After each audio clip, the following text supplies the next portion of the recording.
Bonjour à vous tous, bonjour, bonsoir. Ceci évidemment c'est pas tout à fait un live, c'est une émission enregistrée. Je souhaitais remercier Guillaume pour la magnifique intro qu'il vient de réaliser. Je le remercie beaucoup, je suis en train de la tester un petit peu, voir en réel ce que ça peut donner. Un grand merci à toi Guillaume. Et on se revoit bientôt. Alors, c'est bien parce que l'intro met dans l'ambiance quelque part.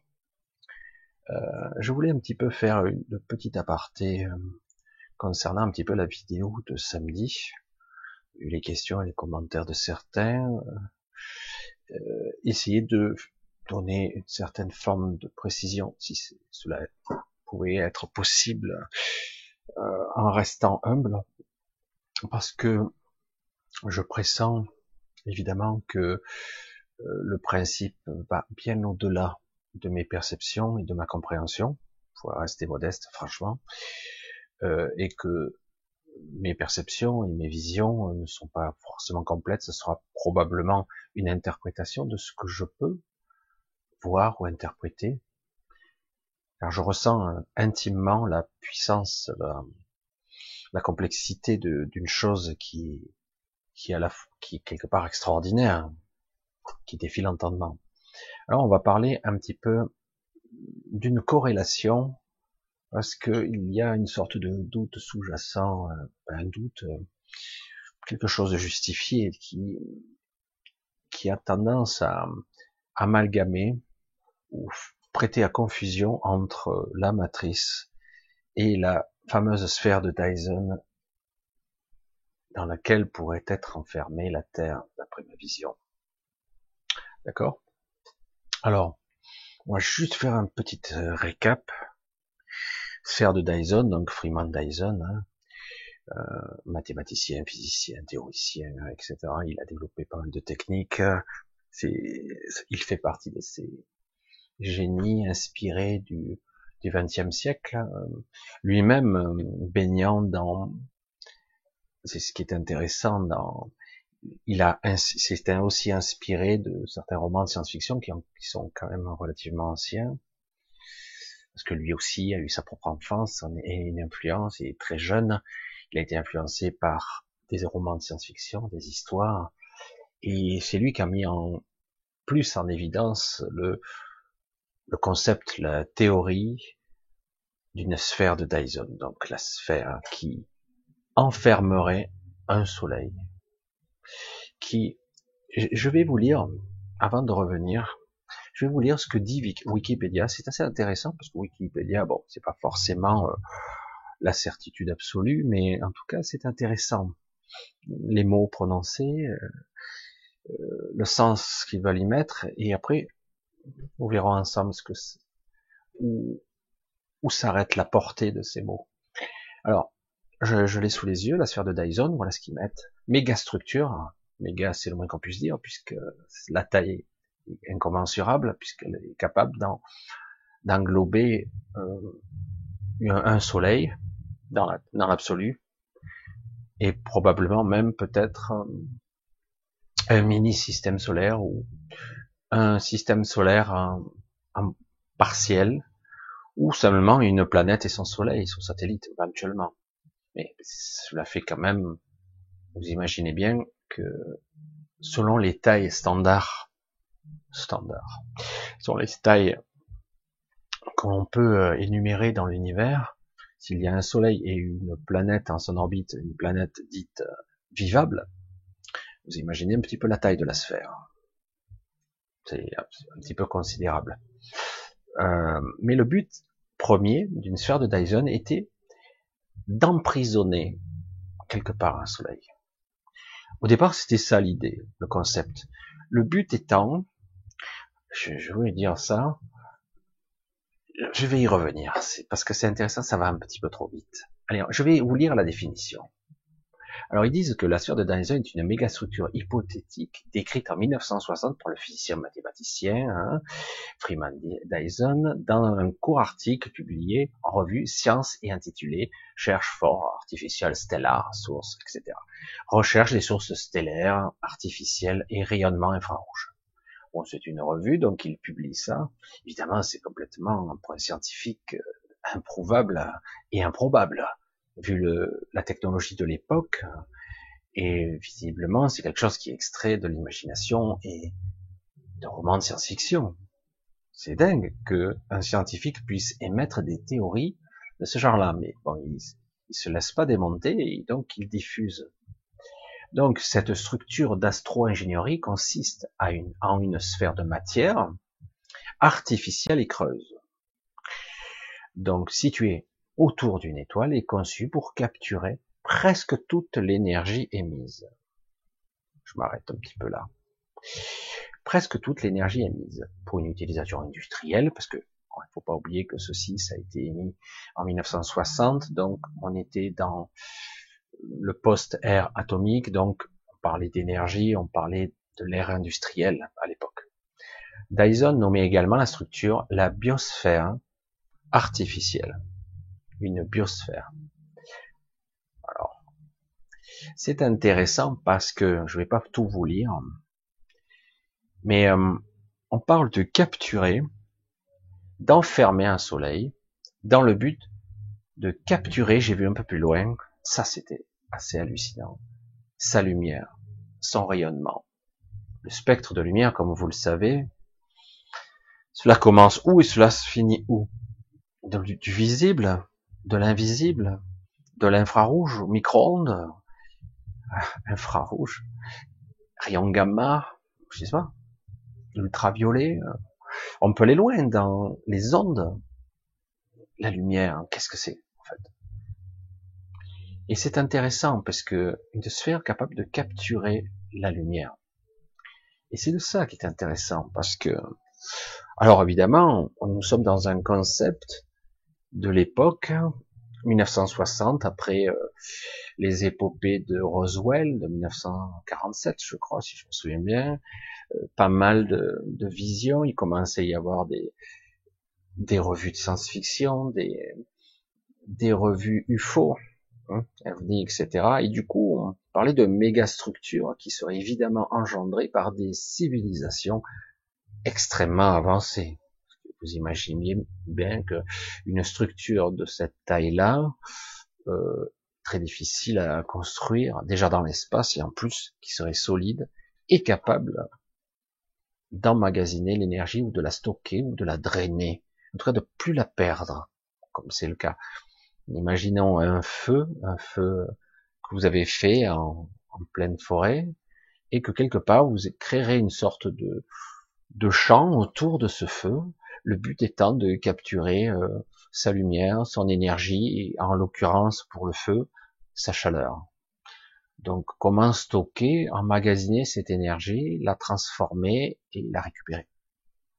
Donc évidemment c'est quelque chose d'énorme. Mais ça, là on se situe dans une vision assez étriquée et enfermée de l'époque de 1960. Mais il n'empêche que c'est quand même improbable pour un scientifique de publier un article théorique complètement loufoque quand même, parce que c'est délirant. La technologie de l'époque ne pouvait même pas envisager un truc aussi démentiel à construire même. Et c'est ça qui était intéressant, c'est qu'à l'époque, les scientifiques se permettaient d'aller beaucoup plus loin. Et c'était, bon, tant pis, c'était fortement improbable, mais quand même vu, aperçu, critiqué probablement, mais étudié. On s'autorisait beaucoup plus de choses. Alors je vais faire le rapport et le pont avec aujourd'hui. Aujourd'hui, demain, après-demain, hier. Intéressant, ces concepts temporels. Et le rapport, la liaison, la corrélation qu'il pourrait y avoir entre ma vision, une sphère de Dyson, inspirée, d'accord, qu'il a eu, on ne sait comment, et qu'il a envisagé donc de chercher dans l'univers peut-être des sphères qui pourraient donner lieu à l'apparence d'une civilisation avancée, donc on pourrait rechercher. Alors c'est passionnant quand même. Alors je vais faire le pont parce que avec aussi la matrice, Parce qu'il pourrait y avoir confusion. Une sphère de Dyson, une sorte de prison où on serait enfermé à l'intérieur d'une sphère. Et comme je vous l'ai dit, moi j'ai eu une vision d'une sphère de l'extérieur qui était un petit peu comme ça. Pas tout à fait comme ça en fait, plutôt comme ça. Voilà, plus proche. Et encore, je ne voyais même pas d'étoiles autour, vous voyez. Et de l'intérieur, on pourrait voir plusieurs choses. Plusieurs choses, on pourrait voir de l'intérieur. Soit ça, mais quand elle n'est pas activée, j'aime bien parce que j'ai récupéré ces images qui sont imaginées donc donc on pourrait voir ça, c'est-à-dire une sorte de soleil qui est pas si loin que ça finalement.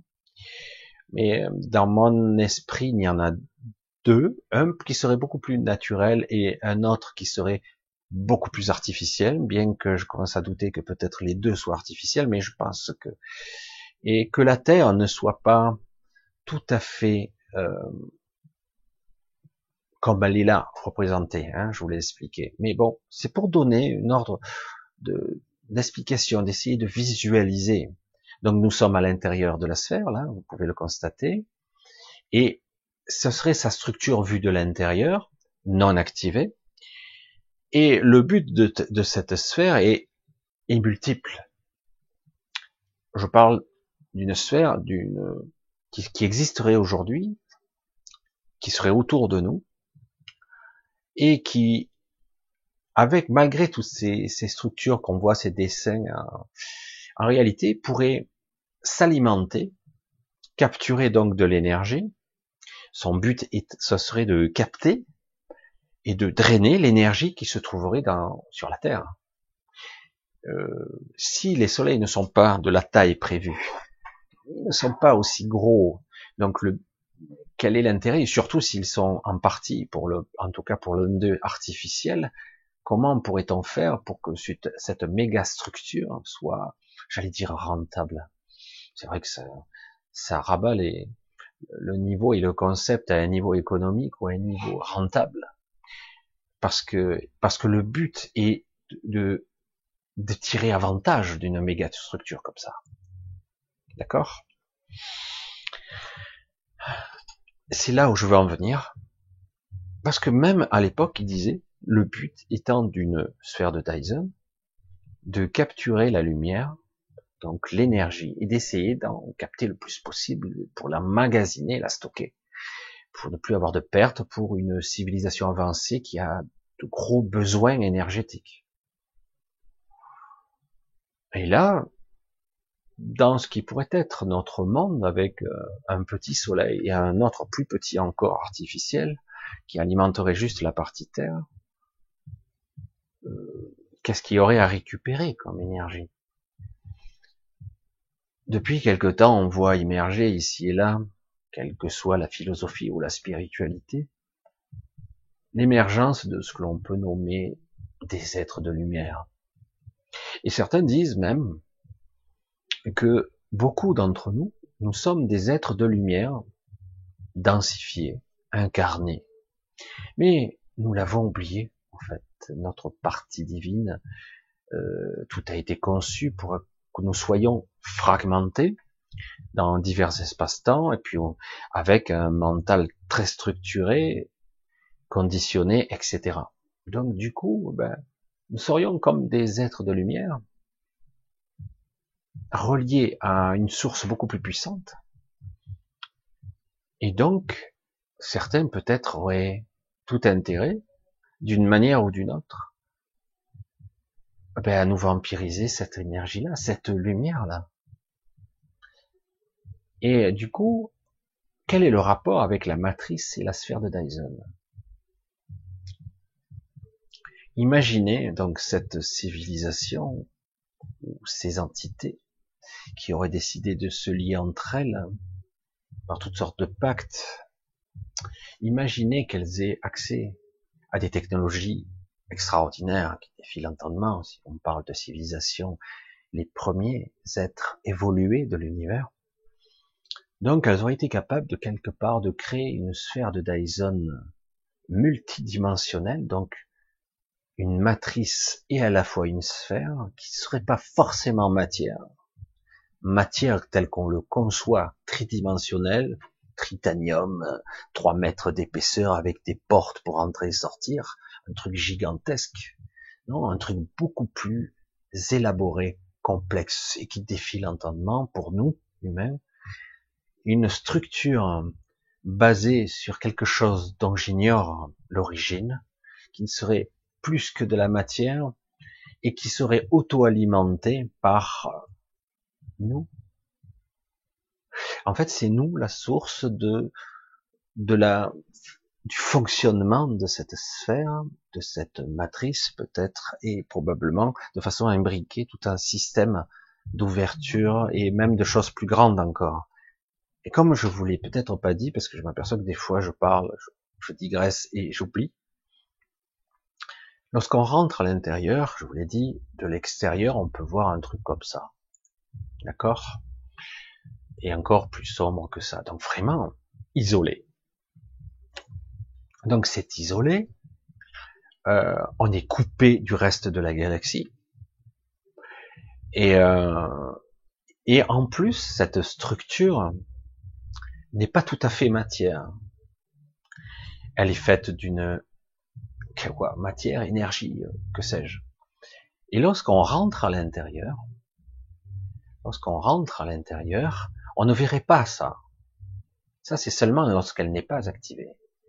On verrait tous les bords intérieurs de cette sphère seraient comme un gigantesque projecteur holographique, ou quadridimensionnel, qui en fait, vous donnerait l'impression que vous êtes tout simplement dans le système solaire, voire même dans la galaxie, et que vous seriez même capable de voir l'univers tout entier. Donc en gros, vous rentrez, c'est tout noir, vous tournez, vous voyez les étoiles en relief, en volume, vous voyez, il y a les fréquences radio, il y a trucs, c'est très élaboré. C'est une projection holographique qui n'est pas tridimensionnelle, mais au minimum quadridimensionnelle. Comment est-ce possible, sachant qu'elle peut, on va dire, leurrer tous les scientifiques de la planète, parce que des télescopies, il y en a, ils sont capables d'observer cette illusion et de ne pas se faire avoir, de ne pas se laisser berner. Mais bon, on parle d'une civilisation de milliards d'années d'avance. C'est assez fascinant quand même. Et en plus, cette sphère, elle est alimentée par nous. Et en même temps, elle se nourrit de nous. Elle fait même des excédents d'énergie puisqu'elle puise directement dans nos corps émotionnels, nos variations électriques, luminiques, ce que nous sommes en tant qu'être naturel, d'être connecté à la source. Donc parce que même si c'est une sphère qui serait dans un temps, vous entendez, qui peut contrôler l'espace-temps à l'intérieur de cet espace. C'est-à-dire que quelque part on peut créer de multiples, c'est la même Terre déphasée en de multiples temporalités, c'est-à-dire nous-mêmes aussi. Donc nous serions donc fragmentés dans le temps et dans l'espace. C'est complètement incroyable, très difficile à concevoir pour un mental rationnel, simple. Et donc cette sphère capte, projette une illusion, crée une autre réalité, et en plus est capable d'alimenter des entités avec nos propres énergies. Il y en a tant que ça. Rendez compte un petit peu, quelques milliards d'êtres vivants, probablement plus, nous sommes pas tous au même moment, nos doubles, j'allais dire, au même moment, au même instant. C'est complètement dingue. Je sais pas si vous arrivez à suivre le raisonnement, j'essaie de pas trop creuser, mais c'est incroyable qu'une telle sphère puisse exister, être capable de drainer, de faire et d'engendrer une telle illusion, de créer un espace-temps particulier, et de mettre en plus, et d'être capable de nourrir, d'alimenter en énergie, puisque l'énergie, c'est, j'allais dire, c'est le nerf de la guerre, c'est pas l'argent, c'est l'énergie. L'énergie qui est capable d'alimenter tous ces êtres qui en fait nous exploitent. Et évidemment, de temps à autre, nous avons droit à des visiteurs qui viennent payer leur ticket, je fais un peu d'humour, pour visiter le zoo, et ils viennent, ils n'ont pas le droit d'intervenir, ou ils ont toutes sortes de règles, etc.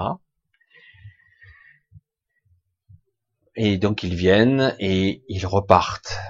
De temps à autre, certains peuvent venir, mais à leurs risques et périls, c'est-à-dire qu'ils peuvent s'incarner et se faire piéger à l'intérieur.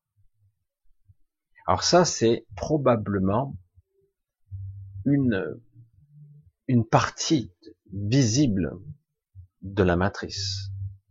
Parce que je pense que la matrice est encore plus grande que ça, et je subodore, entre guillemets, qu'il y en a au moins 3. Une au-dessus, et probablement 2 autres, certaines en construction. Et c'est pour ça que c'est étrange, quoi. Nous sommes pourtant, parce qu'on ne peut pas enfermer sur toutes les dimensions, pour diverses raisons. D'abord, si on rendait quelque chose d'étanche, l'énergie se tarirait. Très vite, elle serait épuisée. Le but, donc, est de laisser les humains, en tout cas connectés à la source, toujours branchés à la source. Et pour ramener de l'énergie, parce qu'autrement, si on les coupe de tout, donc il y a toujours une connexion à la source. C'est le point faible et le point fort. Tout se base là-dessus. J'ai fait cette vidéo un petit peu pour essayer de vous faire un petit peu plus visualiser, comprendre un petit peu. J'ai essayé à ma façon de l'expliquer, comme toujours, à ma sauce, à ma façon de voir les choses, pour essayer d'expliquer le processus d'à la fois fonctionnement, sachant que honnêtement, c'est technologique, c'est artificiel, et honnêtement, je ne serais incapable de dire de quoi c'est fait, comment ça fonctionne, matière, énergie, et en plus, on sent bien que tout ceci est capable de capter de l'énergie. Je vais le dire comme ça vient, tant pis, je vais le dire comme ça vient. Une énergie vivante. Je pense pas que ce soit exact, la formulation. Une énergie, et c'est capable de capter, de pomper, de vampiriser une énergie vivante, la nôtre. Et tout ça est étroitement lié à la conscience d'être. Le fameux je suis, la conscience d'être. Parce que tout ceci n'est qu'une seule et même chose. C'est étrange. Comment peut-on enfermer des êtres qui sont théoriquement, ne sont que liberté. Ils sont une fractale de la source. Comment peut-on enfermer? En fait, c'est une illusion. Une illusion qui est certes très élaborée, très complexe, qui se base sur une connexion de la conscience reliée au mental. Et donc le mental vous dit, vos sens vous disent, je suis enfermé. Je suis enfermé dans ce corps. Je suis enfermé avec des règles du jeu et des limitations. Et je suis enfermé dans une matrice, dans une sphère, ou que sais-je encore. On dit sphère parce que c'est joli comme ça, mais c'est peut-être pas aussi sphérique que ça. Je sais pas. Et en plus, ce n'est pas peut-être pas aussi matière que ça.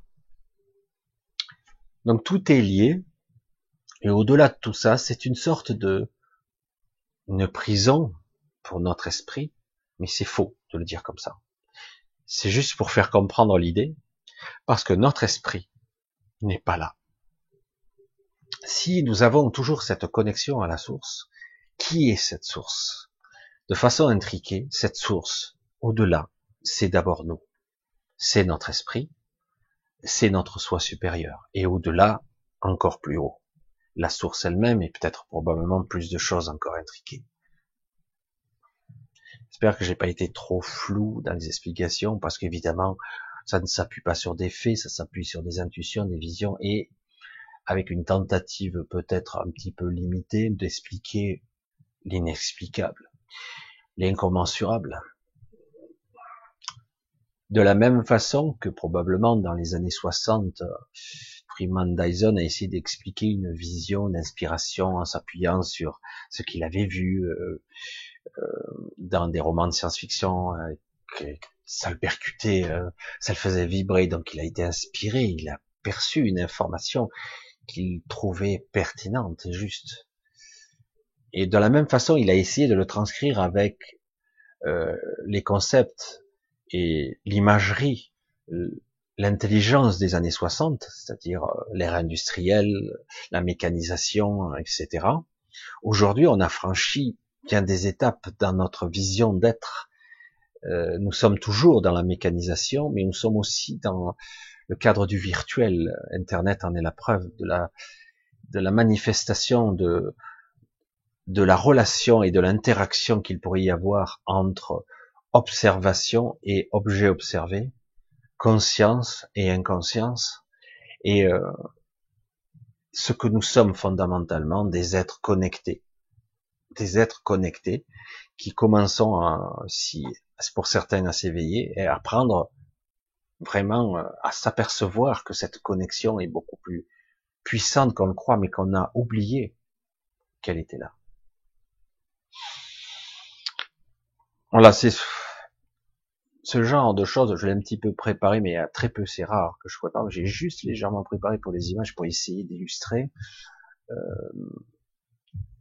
C'est vrai que c'est pas simple d'expliquer à ce niveau-là. C'est juste pour vous donner une vision, peut-être une vision intérieure, qui sera certes influencée par votre mental, mais qu'importe. Pour commencer peut-être à entrevoir où nous sommes et ce que nous sommes, et reprendre ce pouvoir qui est à nous. Le but n'est pas forcément de tout détruire. Le but est de reprendre un petit peu un regard et reprendre la maîtrise qu'on a perdue. Parce que ce que nous sommes est fragmenté, et que le plus grand des pouvoirs n'est pas de détruire le plus puissant des ennemis, surtout si vous n'avez pas le pouvoir de le détruire, et surtout si vous ne voulez pas le détruire, parce que vous voulez l'exploiter. Le but étant de le canaliser, de prendre ce qui vous intéresse pour garder votre autonomie, parce que c'est ça qu'il voulait faire. Le but est de ne plus être asservi, d'être autonome, d'être libre, et d'utiliser l'énergie des autres. C'est ce qu'ils font, ils nous vampirisent. Donc le but étant de vampiriser, mais nous, ce qui s'est passé, nous, peut-être qu'il est temps de se réveiller. Peut-être qu'il est temps de réaliser ce que nous sommes et qui nous sommes. Et qu'en réalité, le pouvoir de création, de manifestation, ce qui génère cette illusion, la source, je l'ai déjà dit, je sais pas combien de fois, c'est nous. Et le plus grand, vous pouvez prendre le plus puissant de vos ennemis, parce que ça devient un ennemi par nature, puisqu'il peut contrer vos plans. Eh bien, le but, si vous voulez le vampiriser, c'est de le faire oublier qui il est, quelles sont ses origines, et même mieux, de lui faire croire qu'il est petit et faible. Encore mieux, de lui demander sa soumission, son acceptation. Et c'est ce que nous faisons. J'espère que je suis clair, comme d'habitude, parce que je fais ça d'un jet. C'est toujours spontané. Je n'ai pas voulu rendre le côté mécanique, de répéter ou de lire un texte. J'espère que quelque part ça donnera un petit peu des idées, ouvrir des horizons à certains. Et quoi qu'il en soit, ben on se redonne rendez-vous probablement samedi. Et je dois préparer l'émission. Je devrais être avec Daniel, que vous connaissez déjà, en principe, si tout se passe bien. Et en tout cas, je vous remercie tous. Je remercie encore Guillaume pour sa vidéo. Et Je remercie Guillaume, je vous remercie tous aussi pour vos soutiens, et je vous embrasse tous. À une prochaine fois. D'accord? À bientôt. Bye bye.